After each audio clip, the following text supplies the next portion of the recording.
William Hill sponsors Joshua vs. Molina on Sky Sports Box Office.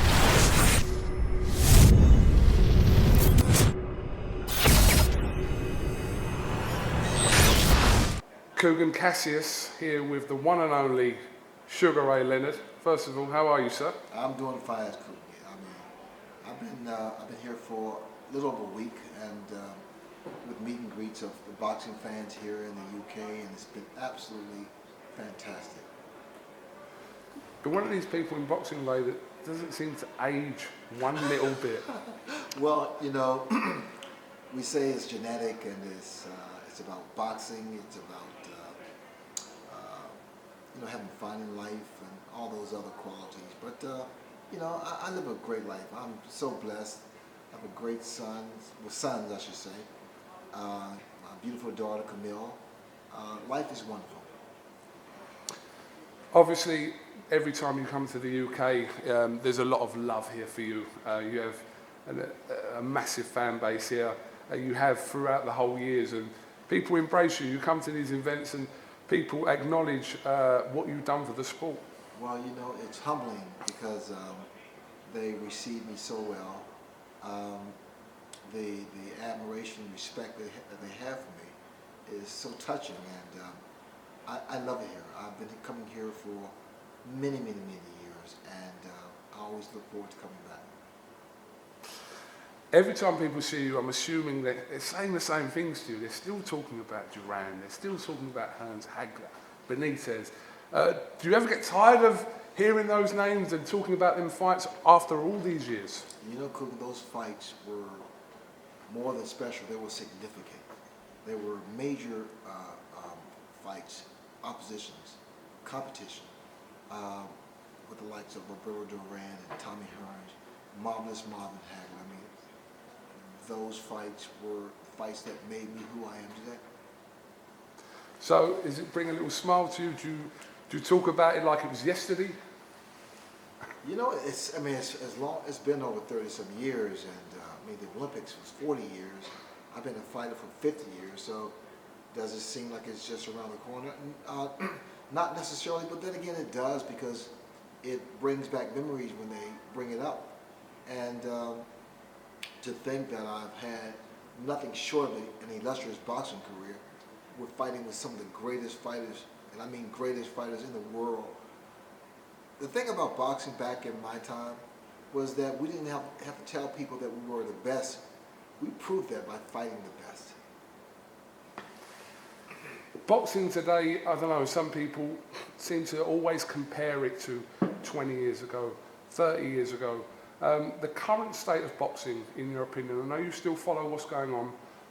What do you think the current state is, both here in the UK and obviously over in America?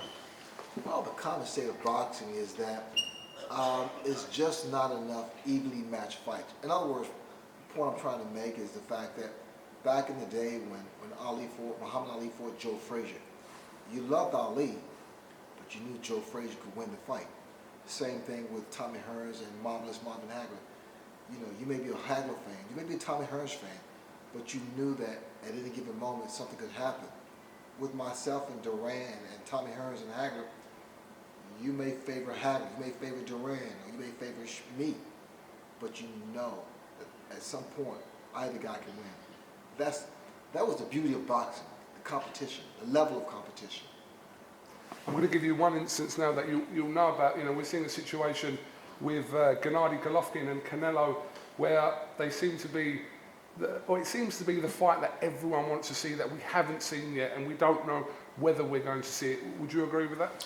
Oh yeah, I mean there are a little more. There's more complications and more talking heads than people can imagine.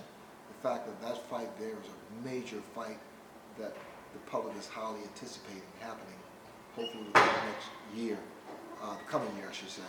But that would be a fight that would really be a big one. With Floyd Mayweather being out of the ring for a little while now, who currently stands for you as the standout fighter in the world? Who would you say? Is that a difficult one to answer? Well, Canelo, Triple G. You know, he is one that people keep their eyes open, and he's that kind of fighter that's so exciting. I mean, there's a couple other fighters too. I like the fact that Joshua Anthony, if he's able to keep his mind and things in perspective, stay grounded, continue to fight or train like he's never trained before, or he's fighting for a world title, he has to maintain that to stay on top. It's very easy for any of us, myself included. Once we become champion, we rest on our laurels. We have a tendency to constantly believe the hype, if there is hype. But I like what I see in this young man. First of all, I like his style. I like his heart. I like the way he thinks. He's so articulate and smart and cool. That's the kind of guys we need in boxing. The heavyweight division now is more talked about than it has been for ages. You've got the likes of David Haye coming back. You've got the likes of Tyson Fury. He's in a bit of a difficult situation at the moment, but it's wide open. It's being talked about more so. Does the heavyweight division interest you at the moment? It does. It always has. The heavyweight division for many, many years was dominant in boxing. When you said boxing, you knew that was synonymous with heavyweights. Then when Ali retired, I took the stage, and it's been kind of like that way until the likes of Mike Tyson, Evander Holyfield, Larry Holmes. They kind of brought boxing back to the heavyweight division, or put focus back into the heavyweight division. And I know I'm missing a lot of more fighters' names, but the heavyweight division has always been a part of boxing. The great hope from America in that division is Deontay Wilder. He's been out of the ring a little while now through to injury. He'll be returning soon. From what you've seen of Deontay, is he the real deal in your eyes, Ray? I love what I see in Deontay. I mean, he just has to keep fighting. I mean, and being focused and being in shape, staying in shape, not losing perspective. I mean, there's just these little things, these little items that normally takes down a fighter. Most fighters take down themselves. When they say, well, the only way that Mayweather can lose is Mayweather's not focused. And that's so true. He was that good. The same thing with Ali. When Ali doesn't train as hard as he used to and be as focused, he'll lose. Same thing with me. When I knew in the dressing room if I was going to win or lose a fight, pretty much. I mean, it only happened 3 times, but I kind of knew that. I felt that. It's that feeling that I receive from the image that I see in the mirror. There's been some crazy talk, Ray, of the world of MMA mixing with the world of boxing. There's huge talk of Conor McGregor, this Irish sensation in the UFC, fighting Floyd Mayweather. I mean, is this crazy talk, or do you see the interest levels there for that fight?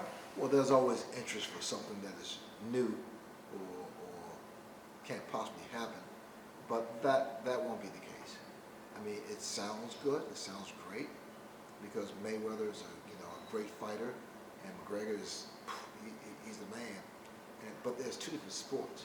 So what happens? Can Mayweather kick? No. Well, can McGregor beat Mayweather strictly by boxing him? No. It depends on what format they use and determining who can win the fight. To think of those two, the 2 biggest people in their respective sports currently, even though Mayweather hasn't fought for so long, the idea of it sounds mad, but this is a mad world we live in, so expect the unexpected. You're so right about that. It's so right. It's just, this is a sharp culture. We look at and we concentrate on things that are shocking and unreal. If that fight did happen, it'd be crazy. Pat, I think probably ringside seats probably go for $15,000 or 15,000 pounds. I mean, it's that crazy. Will it happen? No, it's not going to happen. Can it be hypothetical? Depends on who you ask. I want to see it. I know I get free tickets though. Yeah, that's the difference, Ray. That's the difference between you and a lot of people. Just final question, Ray. As you sit here today, I mean, like I said, you can sit here and talk to you all day, Ray, but Are you, this sounds a bit of a small question, but it's kind of, I want a little bit of an answer from you, but are you content at the moment with everything in your life, and when you look back now? Am I content? I mean, absolutely, 100%. Both of my parents are still living. My dad turns 94 in June. Mom's a feisty 86-year-old. My career has nothing been short of illustrious. I was in an era that had great fighters, great champions, Marvin Hagler, Tommy Hearns, Roberto Duran. I'm blessed with my health, got beautiful kids, a wonderful wife, great friends, and I just met you, man, so everything's cool, everything is wonderful. It's a great note to end on, Mr. Ray Leonard. Listen, thank you very much for giving me some time. I know you're very busy as you're being pulled from pillar to post here in the UK, but I'm sure you're loving it. All right, James, thank you.